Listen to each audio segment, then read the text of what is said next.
Well, a warm welcome to this talk. It's Thursday, the 10th of August. Now, I've been working on excess deaths, which remain high for the data that we have for May 2023.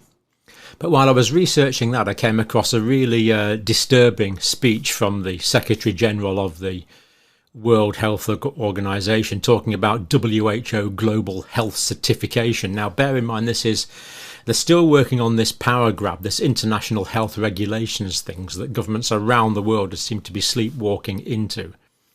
Now, I'm going to play you a video now. Just look out for where he talks about the value of digital health that was highlighted in the SARS coronavirus pandemic.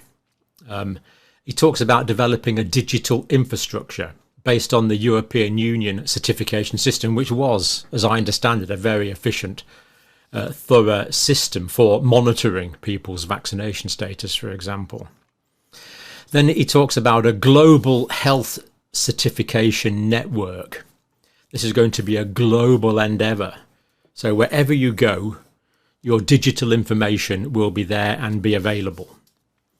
Now, this seems to have started already. They've taken the European Union model and they're sort of building on this now. And this is for global public health and global public good, according to the Director General, former Ethiopian politician and academic. More data is going to be added soon, so more information about you will be on this global health certification network for global good. It's going to be accessible globally. He emphasises that privacy is the key. I'm not going to comment on that. I'm just going to say, would you buy a second-hand car off this guy? He's talking about the next pandemic already. Is there something in mind? Do they know something we don't? Cross-border records are going to be readily available. This is going to be necessary, apparently, because of migration, for example. So health records are going to be available anywhere. Accessible by whom, he doesn't actually point out. Administrative arrangements are being developed, and this is a vital infrastructure. Nowhere does he mention the global scandal of excess deaths. I know this speech is about global health certification, but I can't see it anywhere else either.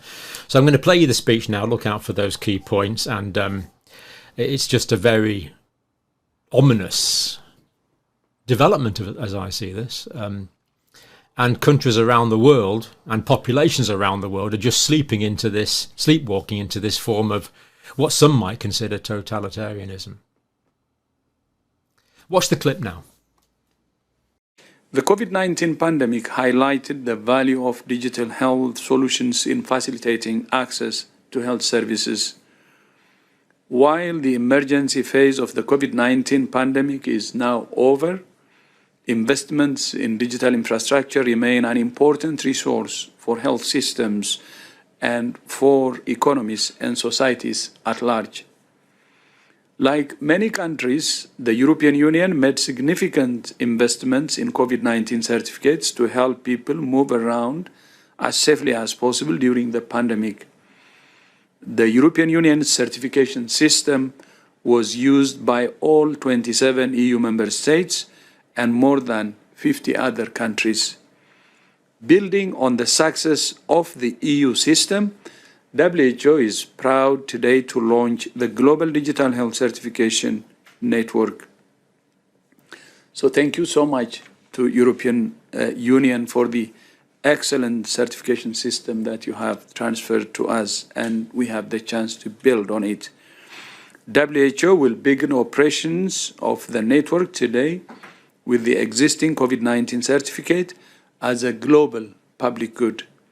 Soon after, we will expand this infrastructure by incorporating other use, such as a digitized international certificate of vaccination, routine immunization cards, and international patient summaries.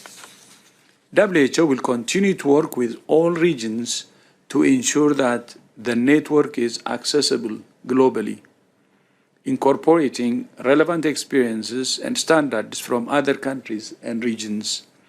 It's important to emphasize that privacy is key. WHO will not have any access to any personal health data. We will only maintain a directory of the public keys that can be used to verify the authenticity of a member state's digital health records.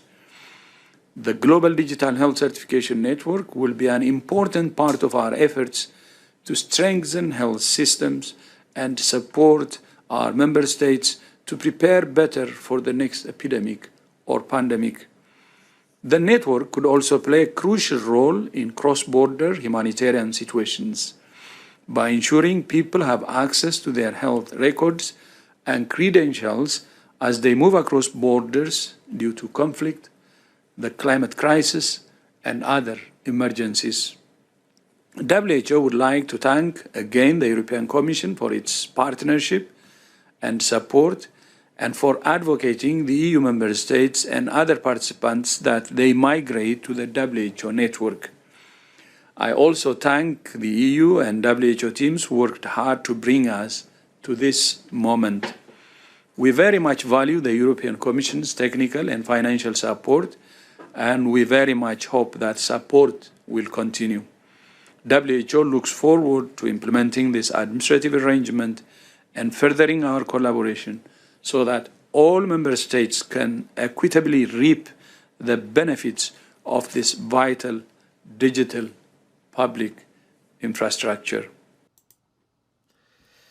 Well, there we have it. I don't think it's a deep fake. So all that alarming material I put out to you at the beginning was not to ruin your day. It's because that is my interpretation of what he said. Governments around the world really need to start taking notice of this. It's really quite an ominous development in my view. But that's just me. Don't let me influence you. Just take his words and work out what they mean for yourself and the implications that they have for you, your family, your area, your country, and our collective futures. Thank you for watching.